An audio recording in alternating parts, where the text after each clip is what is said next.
اللہم صلی علی سیدنا محمد وعلی آل سیدنا محمد وبارک وسلم۔ آج آپ سے صلاۃ التسبیح کے متعلق کچھ عرض کرنا ہے کہ یہ صلاۃ التسبیح کیا چیز ہے، تو جواب یہ ہے کہ یہ نماز ہے۔ تو پھر یہ سوال ذہن میں پیدا ہوتا ہے کہ آیا یہ نماز فرض ہے یا واجب ہے یا سنت ہے یا نفل ہے، یعنی مستحب ہے یا نفل ہے؟ تو جواب یہ ہے، نہ فرض ہے، نہ واجب ہے، نہ سنت ہے، بلکہ یہ نماز مستحب ہے، یعنی یہ نماز نفل ہے۔ اور یہ کس کو تعلیم کی گئی؟ نبی علیہ الصلوۃ والسلام نے اپنے چچا حضرت عباس رضی اللہ تعالی عنہ کو تعلیم فرمائی۔ اور اس کے کتنے فائدے بتائے؟ نبی علیہ السلام نے اس کے 10 فائدے بتائے کہ نبی علیہ السلام نے ارشاد فرمایا، اس کے پڑھنے سے آپ کے اگلے گناہ معاف ہو جائیں گے، آپ کے پچھلے گناہ معاف ہو جائیں گے، آپ کے نئے گناہ معاف ہو جائیں گے، آپ کے پرانے گناہ معاف ہو جائیں گے، آپ کے صغیرہ گناہ معاف ہو جائیں گے، آپ کے کبیرہ گناہ معاف ہو جائیں گے، جو راتوں کو گناہ کیے وہ بھی معاف ہو جائیں گے، جو دن میں گناہ کیے وہ بھی معاف ہو جائیں گے، اور فرمایا جو گناہ یاد ہیں وہ بھی معاف ہو جائیں گے، جو گناہ کر کے بھول چکے ہیں وہ بھی معاف ہو جائیں گے۔ 10 فائدے اللہ کے حبیب علیہ الصلوۃ والسلام نے بتائے۔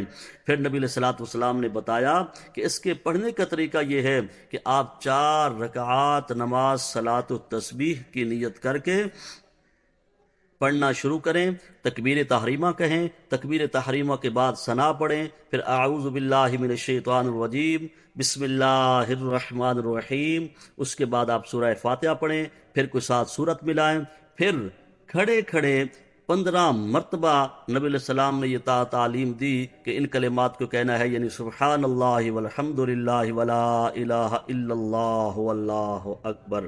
یہ کلمات 15 مرتبہ رکوع سے جانے سے پہلے پہلے ادا کرنے ہیں۔ پھر جب رکوع میں جانا ہے تو پہلے رکوع کی تسبیح ادا کرنی ہے، اس کے بعد 10 مرتبہ انہی کلمات کو کہنا ہے، پھر جب رکوع سے سیدھا کھڑا ہونا ہے تو اس وقت بھی 10 مرتبہ انہی کلمات کو پڑھنا ہے۔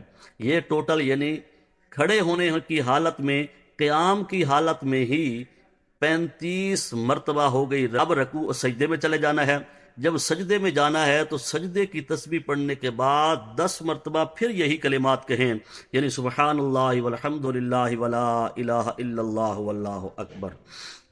جب سجدہ کر کے اٹھ کے بیٹھ جائیں تو 10 مرتبہ پھر یہی کلمات پڑھیں، یعنی جلسے میں۔ پھر دوسرے سجدے میں چلے جائیں، یہی کلمات پھر آپ دوسرے سجدے میں کہیں، پھر دوسرے سجدے سے پھر اٹھ کے بیٹھ جائیں، 10 مرتبہ پھر یہی کلمات پڑھیں، یعنی سیدھا کھڑا نہیں ہونا بلکہ بیٹھ کے ان کلمات کو پڑھنا ہے دوسرے سجدے کے بعد بھی۔ اس کے بعد پھر دوسری رکعات کے لیے کھڑا ہونا ہے۔